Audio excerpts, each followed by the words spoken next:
Good morning. চলে এলাম পকুর একটা ছোট্ট মিনি ব্লগ নিয়ে। পকু ঘুম থেকে উঠে গেছে, এবার একটু মাকে আদর করে দেবে। দাও, একটু আদর করে দাও আমাকে। হাম্পি হাম্পি। এবার পকু রেডি হবে। পকু এবার রেডি হয়ে তারপরে বাগানে বেরিয়ে যাবে। প্রতিদিনের মতন পকু তো বাগানে যাবেই। বাগানে যেয়ে পকুর অনেক কাজ থাকে, সেগুলো পকু করবে, তাই না মা?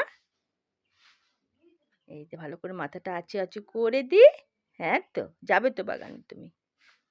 পেটুটা ভালো করে আঁচু আঁচু করে দিই পেটুটা। এবার ভালো করে একটা চুল বেঁধে দিই আমার সোনামাকে। আমার সোনামাকে চূর্ণ চূর্ণ লাগবে না চুলটা বেঁধে দিলে? এই দেখো, এবার চোখটা পরিষ্কার করে দেবো। চোখটা পরিষ্কার করে দিয়ে ভালো করে মুছু মুছু করে দিই।